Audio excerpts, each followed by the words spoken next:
اعوذ باللہ من الشیطان الرجیم بسم اللہ الرحمن الرحیم طاسیم میم تلک آیات الکتاب المبین نتلو علیک من نبأ موسیٰ وفرعون بالحق لقوم یؤمنون صدق اللہ العظیم۔ آج آپ حضرات کے سامنے سورۃ القصص کا خلاصہ پیش کروں گا۔ قصص یہ قصے کی جمع ہے۔ اس صورت کے اندر اللہ رب العزت نے حضرت موسیٰ علیہ السلام کے قصے نقل کیے ہیں، اس لیے اس صورت کا نام قصص رکھ دیا گیا ہے۔ اس صورت کا ماقبل کے ساتھ دو طرح کا ربط ہے، ایک ہے اسمی اور ایک ہے معنوی۔ اسمی ربط اس کا یہ ہے کہ سورۃ النمل تک اللہ رب العزت نے یہ بیان کیا تھا کہ مسئلہ توحید اور تبارک یعنی برکت دینے والی ذات اللہ رب العزت کی ہے۔ اس کے اوپر اللہ رب العزت نے دلائل عقلیہ بھی پیش کیے، دلائل نقلیہ بھی پیش کیے، دلائل وحی بھی پیش کیے، اور چیونٹی کا واقعہ بھی پیش کیا کہ وہ بھی یہی کہہ رہی ہے کہ اللہ کے علاوہ کوئی عالم الغیب نہیں، کوئی برکتیں دینے والا نہیں۔ اب سورۃ القصص کے اندر اللہ رب العزت یہ ثابت کر رہے ہیں کہ حضرت موسیٰ علیہ السلام نے جب یہ دعویٰ پیش کیا کہ اللہ کے علاوہ کوئی عالم الغیب نہیں اور کوئی برکتیں دینے والا نہیں، تو ان کے اوپر آزمائشیں اور مصیبتیں آ گئیں۔ انہوں نے صبر کیا تو آخر میں صلہ یہی نکلا، اللہ نے ان کو کامیابی عطا کر دی۔ معنوی ربط اس کا یہ ہے کہ اللہ رب العزت نے سورۃ الفرقان، سورۃ الشعراء اور سورۃ النمل میں یہ ثابت کیا تھا کہ برکت دینے والی ذات کوئی نہیں ہے اور عالم الغیب ذات بھی کوئی نہیں ہے، مختار فی الکل ذات، متصرف فی الکل ذات اور کارساز ذات بھی کوئی نہیں ہے، صرف اور صرف اللہ رب العزت کی ذات ہے۔ لہذا اب آپ نے مسئلہ توحید کی تبلیغ کرنی ہے۔ آپ صلی اللہ علیہ وآلہ وسلم نے مسئلہ توحید کی تبلیغ کی تو مصیبتوں کا شکار ہو گئے۔ تو اللہ رب العزت اب سورۃ القصص میں یہ بیان کر رہے ہیں کہ حضرت موسیٰ علیہ السلام نے بھی تبلیغ کی تھی تو مشکلات کا شکار ہو گئے، انہوں نے ان مشکلات پر صبر کیا، اللہ نے ان کو کامیابی دے دی۔ لہذا آپ صلی اللہ علیہ وآلہ وسلم آپ کے اوپر مشکلات آئیں گی، آپ نے صبر کرنا ہے، آپ اللہ کے سچے رسول ہیں، اللہ رب العزت آپ کو کامیابی عطا کریں گے اور آپ کے دشمنوں کو ذلیل و رسوا کریں گے۔ لہذا موسیٰ علیہ السلام نے صبر کیا، اللہ کے سچے رسول تھے، اللہ نے ان کو کامیابی عطا کی اور ان کے دشمنوں کو اللہ نے غرق کر دیا۔ اس وقت کا خلاصہ یہ کہ اللہ رب العزت پہلے تمہیز ذکر کر رہے ہیں کہ طاسیم میم تلک آیات الکتاب المبین، کہ اس کتاب کی جو آیات ہیں بڑی واضح ہیں، اللہ رب العزت نے ہر قسم کے مسائل اس کے اندر بیان کر دی ہیں۔ نتلو علیک من نبأ موسیٰ وفرعون بالحق لقوم یؤمنون، اس میں اجمالاً ذکر ہے کہ حضرت موسیٰ علیہ السلام کے واقعے کا نقل کیا گیا۔ اس صورت کے اندر حضرت موسیٰ علیہ السلام کی نبوت سے قبل، نبوت کے بعد، دعوی توحید بیان کرنے کے بعد مشکلات کا شکار ہو جانا اور حضرت موسیٰ علیہ السلام کو کامیابی مل جانا اور فرعون کا غرق ہو جانا، یہ سارے واقعات اللہ رب العزت نے اس صورت کے اندر بیان کیے ہیں۔ پھر اللہ رب العزت نے یہ بیان کیا کہ اس صورت کے اندر اللہ رب العزت نے حضرت موسیٰ علیہ السلام کے 5 عقلی دلائل پیش کیے ہیں۔ اس سے پہلے اللہ رب العزت نے بیان کیا وَأَوْحَيْنَا إِلَىٰ أُمِّ مُوسَىٰ أَنْ أَرْضِعْهُ، یعنی ایک قصے کی تفصیل بیان کی کہ اس قصے کے 6 امور ہیں۔ پہلا امر اللہ رب العزت نے ذکر کیا إِنَّ فِرْعَوْنَ عَلَا فِي الْأَرْضِ، کہ حضرت موسیٰ علیہ السلام آپ فرعون کی طرف جائیے، وہ سرکش ہو گیا ہے، وہ محکوم قوم یعنی مظلوم کے اوپر، مظلوموں کے اوپر ظلم کر رہا ہے۔ دوسرا امر ذکر کیا إِنَّا رَادُّوهُ إِلَيْكِ، کہ آپ کی والدہ کو ہم نے تسلی دی، بذریعہ الہام ان کو بتایا کہ آپ پریشان نہ ہوئیے، ہم موسیٰ علیہ السلام کو واپس آپ کی طرف پہنچائیں گے۔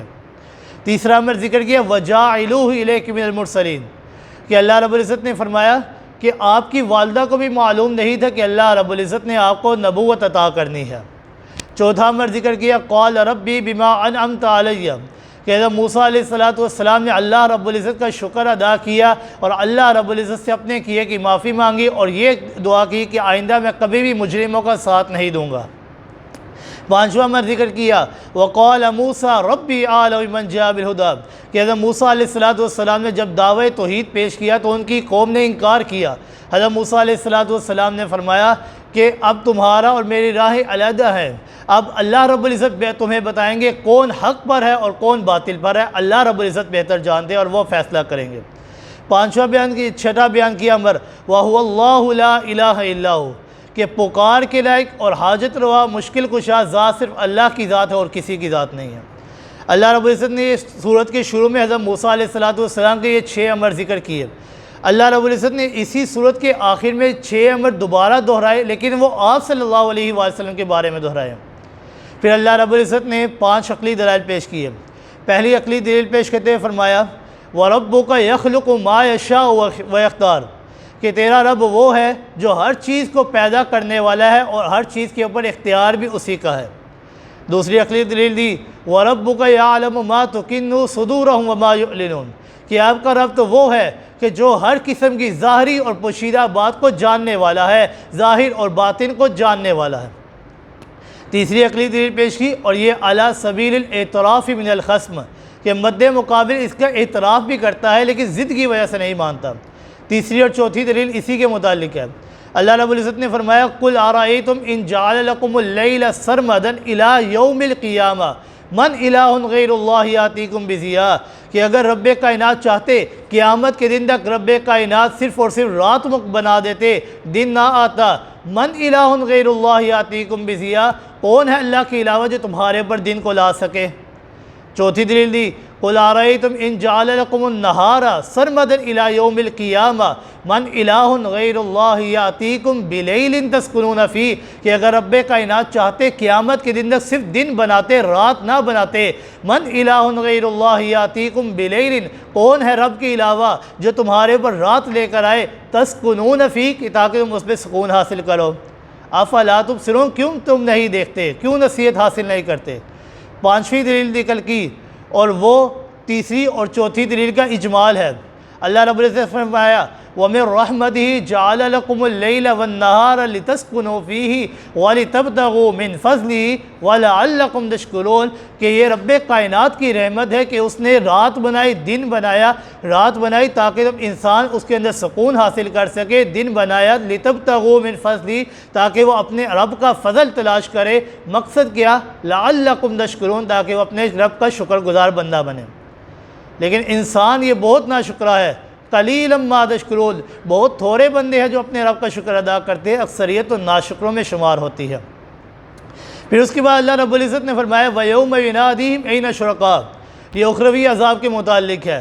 اور پھر فرمایا إِنَّ قَارُونَ كَانَ مِن قَوْمِ مُوسَىٰ فَبَغَىٰ عَلَيْهِمْ یہ دنیاوی عذاب کے متعلق کہ قارون کو دیکھ لیجئے کہ کس طرح اللہ رب العزت نے اس کو مال عطا کیا، دولت عطا کی، ہر قسم کا خزانہ اس کے پاس تھا، 700 اونٹوں کے اوپر اس کی صرف خزانے کی چابیاں جایا کرتی تھی، لیکن جب اس نے مسئلہ توحید کا انکار کیا تو اللہ نے کس طرح اس کو ہلاک و برباد کر دیا۔ پھر اس کے بعد اللہ رب العزت وہی 6 امر ذکر کر رہے ہیں جو سورت میں حضرت موسیٰ علیہ السلام کے ذکر کیے تھے سورت کی ابتدا میں، اب آخر میں آپ صلی اللہ علیہ وسلم کے متعلق ذکر کر رہے ہیں۔ لفظ نشر غیر مرتب یعنی ترتیب وار نہیں ہے، علیحدہ علیحدہ۔ پہلا امر ذکر کیا تلک الدار الآخرۃ نجعلوها للذین یہ پہلے امر کے متعلق کہ جس طرح فرعون سرکش ہو چکا ہے، اللہ رب العزت نے فرعون کو ہلاک و برباد کر دیا، اسی طرح آپ صلی اللہ علیہ وآلہ وسلم کی امت میں سے جو سرکشی نہیں کرے گا، ظلم نہیں کرے گا، اللہ رب العزت اس کو کل قیامت کے دن اچھا انجام عطا کریں گے۔ دوسرا ذکر کیا ان الذی فرض علیک القرآن یہ بھی دوسرے امر کے متعلق دوسرا امر تھا کہ حضرت موسیٰ علیہ السلام کی والدہ کی طرف ہم حضرت موسیٰ علیہ السلام کو لوٹا دیں گے، ہم نے الہام کے ذریعے ان کو تسلی دی تھی۔ اللہ رب العزت نے اس میں فرمایا کہ ہم آپ صلی اللہ علیہ وآلہ وسلم کو مکہ کی طرف واپس لوٹا دیں گے، مشرکین نے تو آپ کو نکال دیا لیکن ہم آپ کو واپس لوٹا دیں گے، اور ہوا بھی اسی طرح فتح مکہ ہوا اور آپ واپس آئے۔ تیسرا ذکر کیا قُلْ رَبُّ أَعْلَمُ بِمَنْ جَاءَ بِالْهُدَىٰ یہ 5ویں امر کے متعلق ہے کہ جس حضرت موسیٰ علیہ السلام نے فرمایا کہ اللہ رب العزت بہتر جانتے ہیں کہ کون حق پر ہے کون باطل پر ہے۔ اللہ رب العزت آپ صلی اللہ علیہ وسلم نے فرمایا کہ اے میرے محبوب پاک پیغمبر صلی اللہ علیہ وسلم آپ بھی اعلان کر دیجئے أَعْلَمُ بِالْهُدَىٰ کہ اللہ رب العزت زیادہ بہتر جانتے ہیں کون حق پر ہے کون باطل پر ہے۔ چوتھا امر ذکر کیا وَمَا كُنْتَ تَرْجُو أَن يُلْقَىٰ إِلَيْكَ کہ جس طرح حضرت موسیٰ علیہ السلام نے فرمایا تھا ان کی والدہ کو نہیں معلوم تھا کہ اللہ رب العزت نے ان کو نبوت عطا کرنی ہے، اسی طرح آپ صلی اللہ علیہ وآلہ وسلم کو بھی یہ امید نہیں تھی کہ اللہ رب العزت نے آپ کے اوپر اپنی وحی کا نزول کرنا ہے، ان یلقیٰ الیک وحی کہ آپ کے اوپر اپنی وحی نازل کرنی ہے۔ پانچواں امر ذکر کیا فلا تکونن ظہیر الکافرین، یہ چوتھے امر کے متعلق ہے کہ حضرت موسیٰ علیہ السلام نے جس طرح اللہ رب العزت سے کہا تھا کہ میں مجرموں کی کبھی مدد نہیں کروں گا، اللہ رب العزت نے آپ صلی اللہ علیہ وسلم کو بھی یہی حکم دیا کہ آپ نے مجرموں کی مدد نہیں کرنی۔ چھٹا امر ذکر کیا اور چھٹے امر کے متعلق ہی وَلَا تَدْعُ مَعَ اللَّهِ إِلَٰهًا آخر كُلُّ شَيْءٍ هَالِكٌ إِلَّا وَجْهَهُ لَهُ الْحُكْمُ وَإِلَيْهِ تُرْجَعُونَ کہ آپ نے اللہ کے علاوہ کسی کی عبادت نہیں کرنی، مشکل کشا اور حاجت روا ذات اکیلے اللہ کی ذات ہے۔